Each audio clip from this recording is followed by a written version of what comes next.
Hello, Bracha.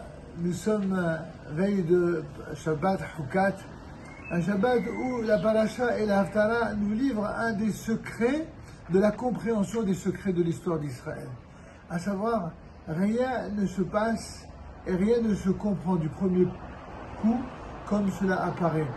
En effet, concernant la fameuse Para Aduma, la vache rousse, eh bien, le Midrash abonde d'exemples pour nous dire comment les nations du monde nous attaquent et ont attaqué dans l'histoire, notamment la Ben Yochanan ben Zakkai, et comment à chaque fois les nations nous interpellent en nous traitant de sorciers, en nous traitant de personnes non rationnelles. Pourquoi vous faites ceci? Comment vous faites cela? Pourquoi cela? Le Rav Kook répond à cette question en disant que ce que Hakadosh Baruch Hu a révélé à Moshe Rabbeinu, eh bien, il ne l'a révélé à aucune nation du monde.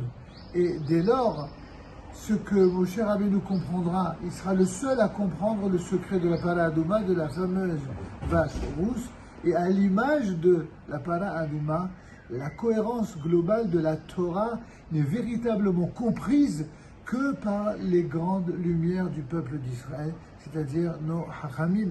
Chaque fois que les nations du monde ont voulu se livrer à la compréhension du contenu profond de la Torah, eh bien, ils ont toujours révélé quelque chose, des conclusions, des enseignements qui sont à l'opposé de ce que Hakadosh Baruch Hu nous a révélé. Et c'est pourquoi la paracha de Hukat s'appelle Hukat HaTorah.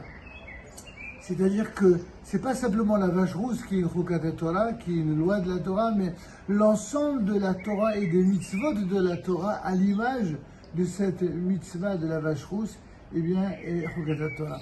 Ainsi, il y a un lien avec la Haftara où on voit qu'un certain Yiftach Hagiladi, un homme vaillant, un homme vertueux, aura le courage d'affronter tous les ennemis d'Israël, alors que les anciens d'Israël l'ont maltraité, l'ont malmené, l'ont traité plus bas que terre, parce qu'il était tout simplement venu dans des conditions pas très morales. Il était le fils d'une courtisane.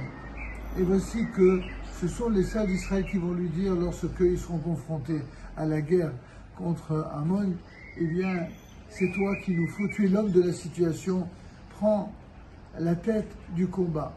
Et il dira avec beaucoup d'humilité, si Dieu me donne et m'accorde effectivement la victoire, alors j'accepte d'être votre chef, c'est lui qui décidera. Et voilà comment quelqu'un de simple, venu d'un univers pas très honorable sur le plan des mœurs, va finalement être celui qui va donner une leçon d'Emouna au peuple d'Israël.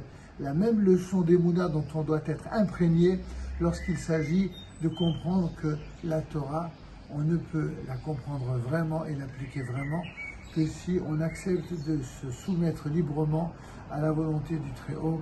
Shabbat Shalom et Voilà.